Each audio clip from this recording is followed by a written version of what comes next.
Welcome back to my analysis of the likelihood of Cars 4.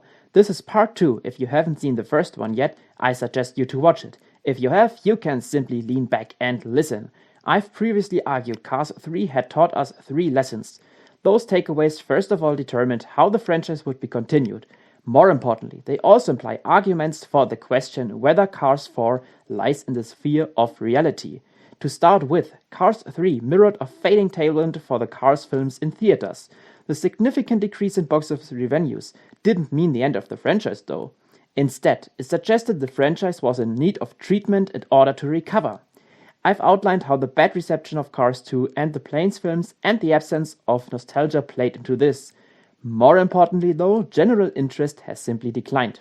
Several other media franchises demonstrate 2 paths of recovery I both see mirrored in the treatment of Cars. DreamWorks' animated Kung Fu Panda chose the way of recovery through non-theatrical media. The first sequel in the series improved on its predecessor's box office result. However, there was a visible decline in the third film's gross, even though the comparably low budget enabled the film to become a success nonetheless. Similarly to Cars 3, it fell behind its predecessors and marked a low for its franchise. While it took 8 years for another film to be made, DreamWorks put its emphasis on non-theatrical media in the meantime. I argue these media enabled the franchise to recover, regain some strength, and improve its box office performance with the release of Kung Fu Panda 4. DreamWorks created 3 Kung Fu Panda television series, 2 of them after the franchise's low. The Paws of Destiny was brought to Prime Video in 2018 and concluded a year later. Interestingly, it was ordered by Amazon, possibly alluding to another time-delayed flow of interest into the films that were probably available to stream on Prime Video back then and may have been popular. From 2022 to 2023, The Dragon Knight was produced for Netflix, with 3 seasons airing in the course of 14 months. Those kind of more or less kid-centered TV shows are quite often lighter and less complex than a film.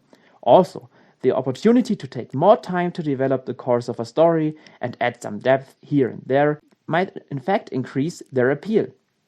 Consequently, they most likely helped realign fans to the franchise by regaining their interest while simultaneously constantly providing Kung Fu Panda media and hence recruiting new fans. The analogy to Cars 3 lies in the making of Cars on the Road that may have worked in a similar manner. This holds both for the goal of recouping interest and the time-delayed stream of success that may have been Amazon's reason to order a Kung Fu Panda series. Cars on the Road was announced alongside TV shows based on Tiana from Princess and the Frog and Moana. The former is of interest because Tiana is the first black princess for Disney and hence ideal to further promote diversity. The latter was decided to do, most likely because Moana had pretty much been the most streamed film on Disney Plus since the launch of the platform a year prior. As far as I know from streaming data, Cars was streamed more frequently in 2022, even though significantly less much than Moana. This observation proves my thesis of realigned fans and time-delayed interest, also caused by strong merchandise sales in the case of Cars.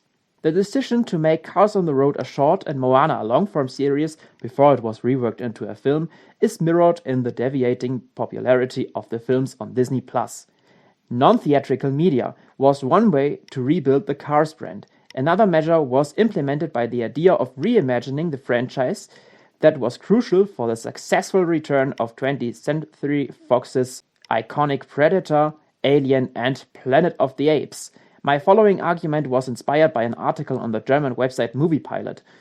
The former 2 franchises were believed to be dead due to bad critical and commercial receptions, as well as creative gaps, while the latter was perfectly concluded with its last installment in 2017. The author then argued that all of them returned successfully because they were reinvented smartly. They stepped both back and aside to revitalize the core of the franchises. Prey tried not to be considered a Predator film at all by choosing an entirely new setting. Simultaneously, it built on central elements that are crucial for a Predator film.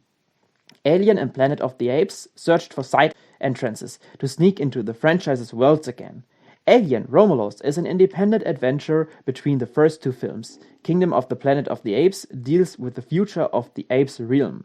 According to the author, both shed the best light on the strengths of these film series. Moreover, they don't require much knowledge and make it easier to attract both old and new fans as a result.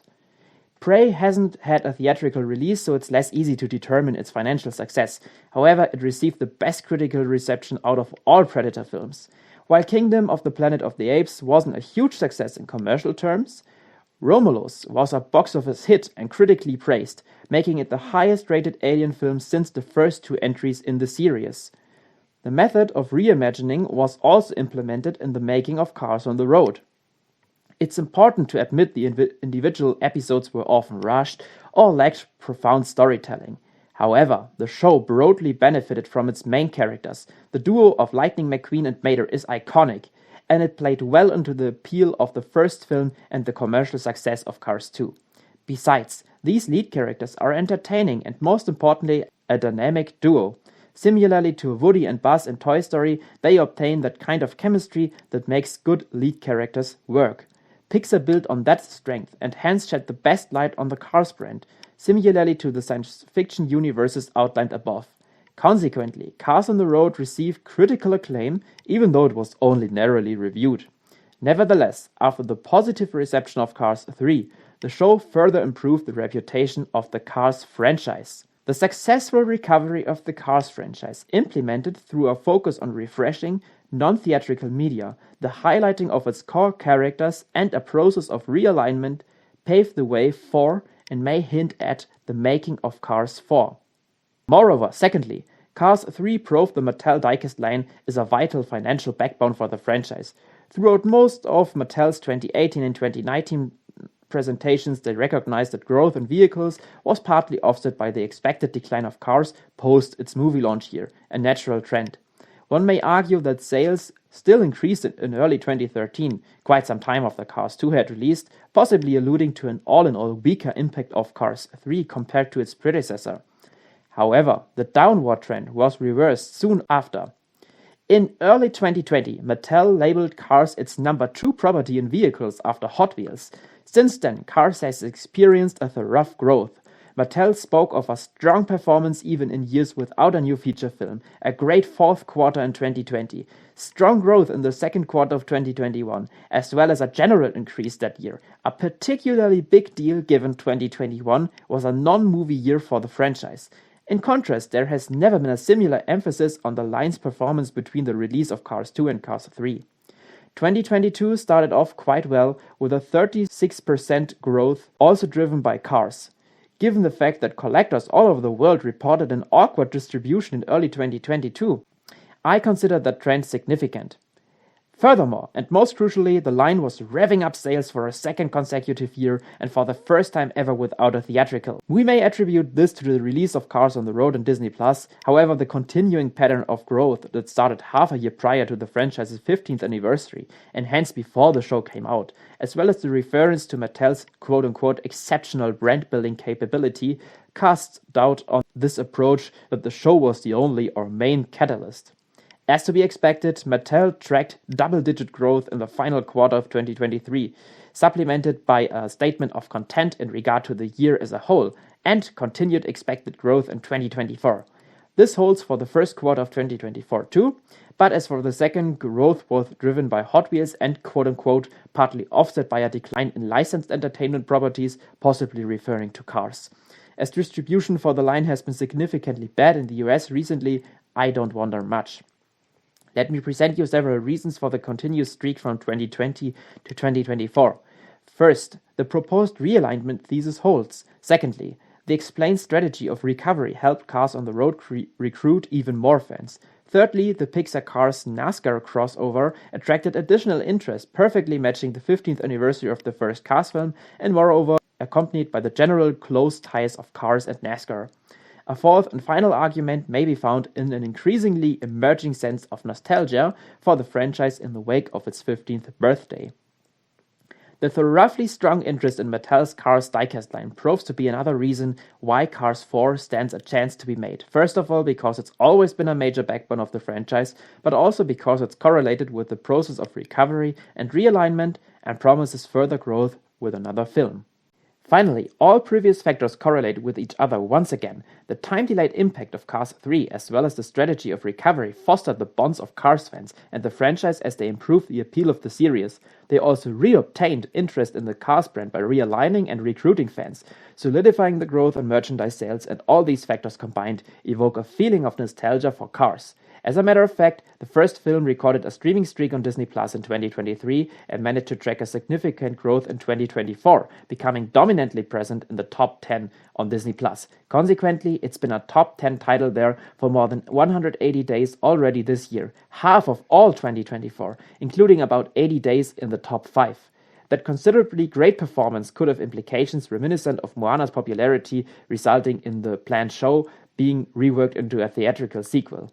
According to Disney, the project had become so big they wanted it to be experienced on the big screen. Needless to say, that's an official statement. We know Disney CEO Iger initiated budget cuts in order to reach profitability for Disney Plus eventually.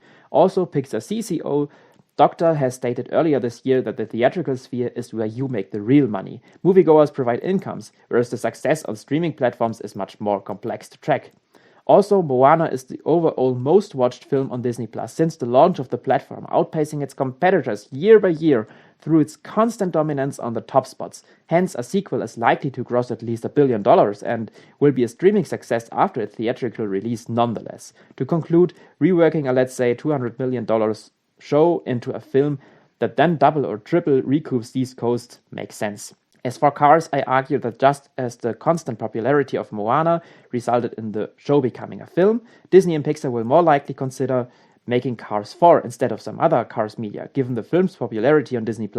That argument becomes even stronger if we take into account how Disney sheds additional attention on the franchise by releasing every episode of Cars on the Road on English, Latin American, Spanish, and German Disney Junior YouTube channels, as well as all of Mater's Tall Tales on the English one.